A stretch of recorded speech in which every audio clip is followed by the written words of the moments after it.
Hey folks, this is Jake Davis with a top 5 video.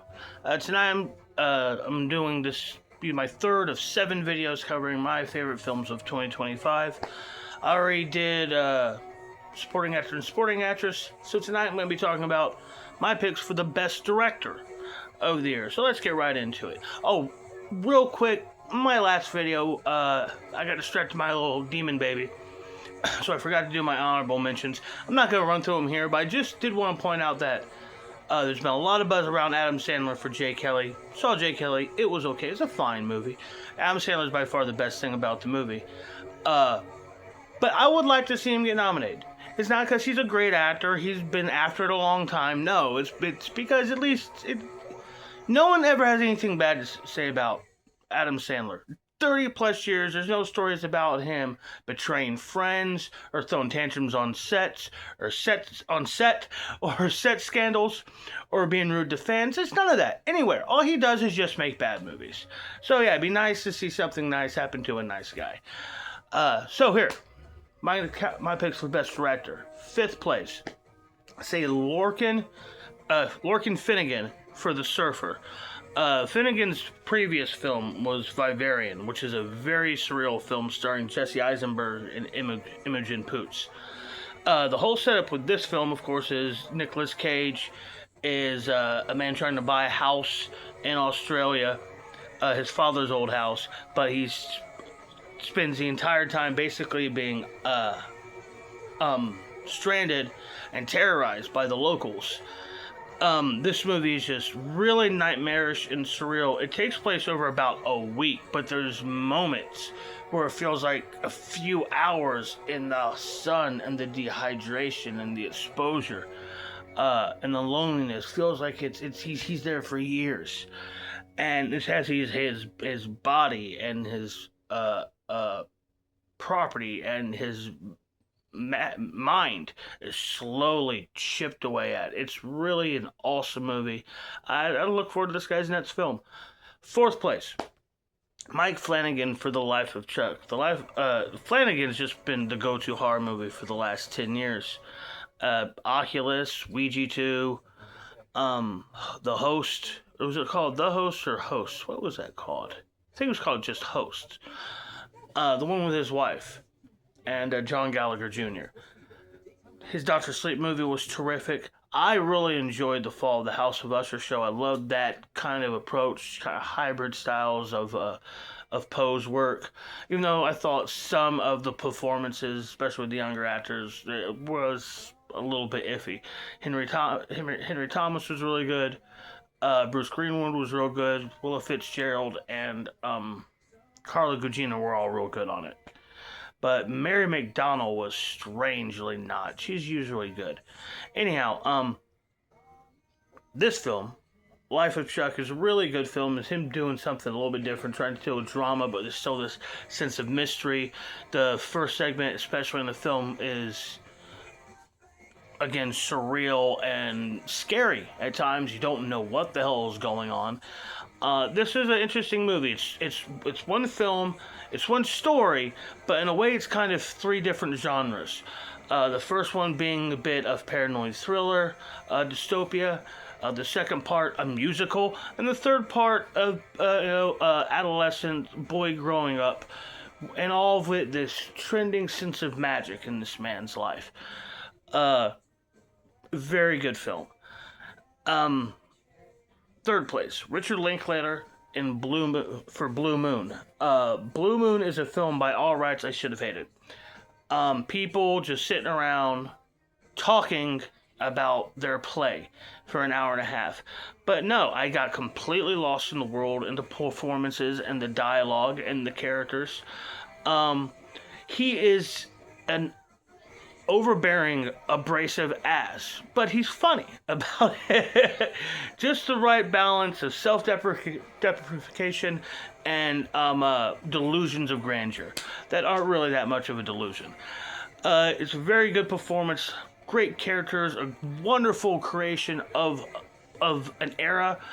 I thought he did a wonderful job with this, and I usually don't really care for Richard Linklater's films. I don't hate much of his movies. I always think there's always something uh, vindicating it, or forgiving it. Well, that's not the word I'm looking for either. But anyhow, School of Rock is really fun film. Really good movie, kind of a classic. And Dazed and Confused is a great movie. So, yeah, maybe you should just do a couple more period films. But I enjoy this movie. It's a very good movie. I highly recommend it. It's one of the film's best, and it's one of his best.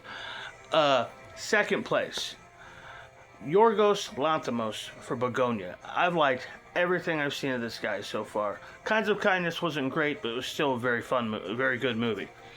This film is about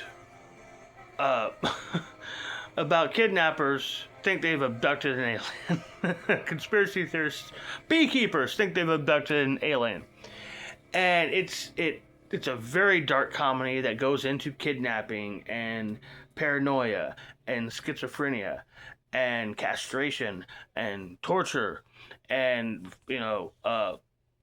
people basically being bought out after their families die after being experimented on by Big Pharma. It's a very, very dark movie. It goes through very, very dark places, and its last 5 minutes will rip out your heart. But it's a fucking fiercely funny film. Very, very funny, dark movie based on, I think it was a Korean film from the early 2000s. Great movie. Great movie all around, and from everybody. And my winner for Best Director would be Zach Cregger for Weapons. Weapons is a modern day fairy tale in the vein of Pied Piper and Hansel and Gretel, taking inspiration from Paul Thomas Anderson's Magnolia. This is one story, one town, a horrific event where 17 children have disappeared in the middle of the night from 6 different perspectives. Each time we step back, we go a step backwards, but we end each story segment a step closer to the truth. It's a slow burn, and the camera work in this film is just phenomenal. I would love to have a chance to sit down and talk with somebody, analyze this movie scene for scene, because I really don't think that the camera is ever in the wrong spot, ever.